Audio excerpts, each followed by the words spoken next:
It's Nicolas Cage, the motion picture.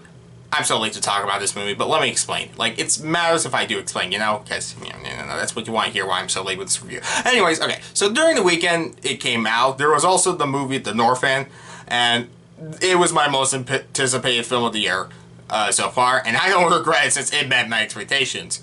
So, given the choice, I made the right call. And if I could have seen another movie that weekend, I saw The Fantastic Beasts 3, The Secrets of Dumbledore, because my 10-year-old brother wanted to go see it so badly, and I was the only one who agreed to take him, which that movie I wasn't a fan of. But he loved it, and that's all that matters, just seeing that smile on his face afterwards. So, I decided I could probably wait till it came on streaming or something, but I saw it in the theaters on Tuesday at AMC since prices on tickets are less on Tuesdays. And I and my father were like, why not? I mean, I heard great things about the movie, and sure, it was a month since it came out, even more so.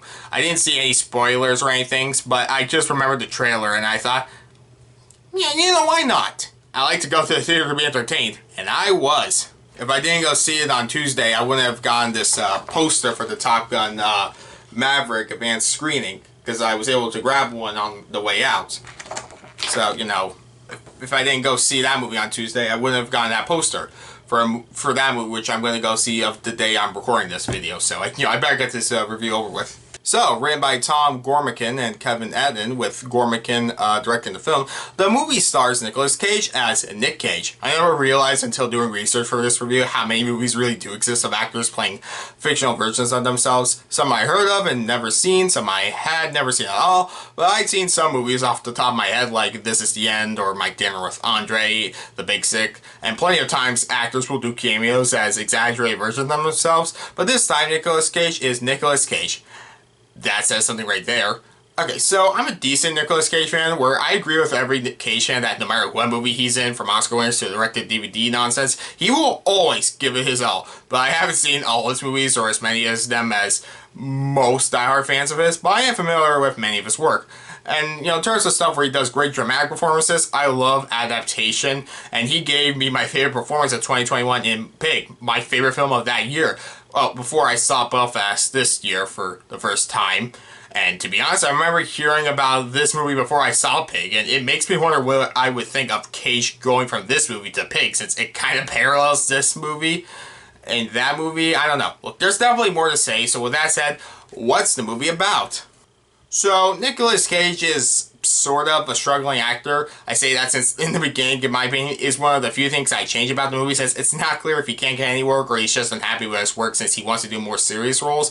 But he's definitely passionate about his work as an actor, just not as much to his ex-wife Olivia, played by Sharon Horgan, and his 16-year-old daughter Addy, played by Lily Sheen. When Cage feels at his most low, he decides to accept an offer he said no to his agent, played by Neil Patrick Harris, earlier the same day, accepting $1 million to attend a birthday party overseas for a rich superfan named Javi, played by Pedro Pascal. Nick Cage doesn't care for Javi at all, but the two start to form a bromance as they discover they have a lot in common and get to know each other better. But things aren't as great as they seem. Nick Cage somehow becomes part of a plan with two C.I.A. agents, Vivian, played by Tiffany Haddish, and Martin, played by Ike Barinholtz, when they suspect Javi is part of a huge criminal organization where he was the one who had the daughter of a politician named Maria kidnapped, so Nick must work with the CIA to find out as much as he can for them while trying to keep his bromance with Javi alive, hoping to find proof that Javi isn't the culprit the CIA suspects he is, and maybe fix his own family problems in the process too.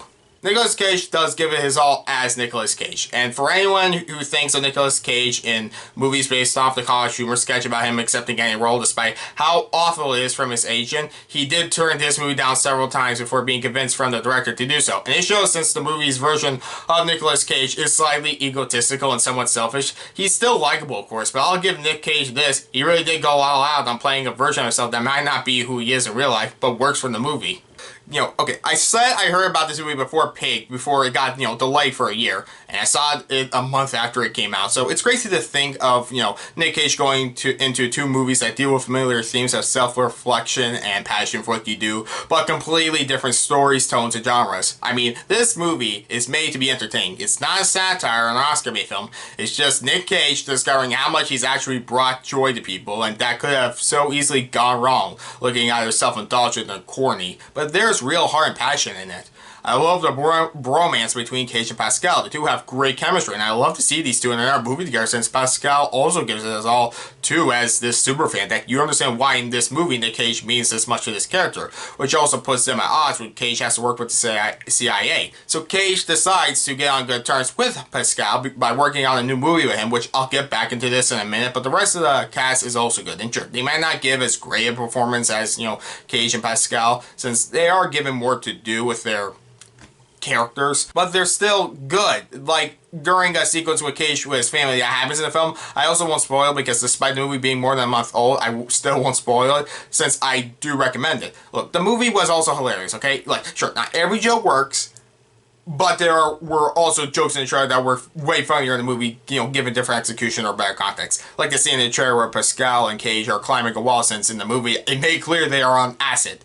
My favorite joke in the movie is how a younger Nicolas Cage shows up, albeit not enough, in one scene where President Nicolas Cage kisses the younger Nick Cage. None of the jokes in the movie had cringe. Times I thought there would be cringe, it stopped before I would have said it went on too long. Jokes I didn't laugh at, though. I mean, I did say I'm a decent Nicolas Cage fan. Look, I haven't seen every one of his movies, so there are references or inside jokes others will get. I won't. And even then, some of the references from movies I've seen of his, I sure have forgot. Look, but there's also the context in the movie where if a movie Nick Cage was in ties into the plot, it's giving context in it too that makes it feel, if you haven't seen those movies, you can still follow the story well enough. There's even they even talk about about a movie that Nick Cage wasn't in the movie that also ties into the plot, sort of. And I have seen that film myself, so it does mean something.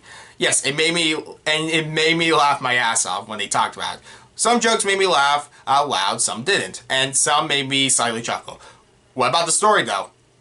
It's decent. It's a decent story. The performances with Cage and Pascal elevate the bromance, but by the third act, I knew what was going to happen. I mean, given the plotline with the script, I knew exactly what the payoff would be, but it never bothered me. The movie may not be spectacular or anything, but I had a great time. The movie isn't pretentious or self-indulgent. It's a good time through and through. And maybe if one or two other things I could change, it'd be a pointless scene involving Haddish's character that could have been cut, and it wouldn't affect the plot. Like, I'm pretty sure this was the scene my dad went to the bathroom, so he totally missed nothing.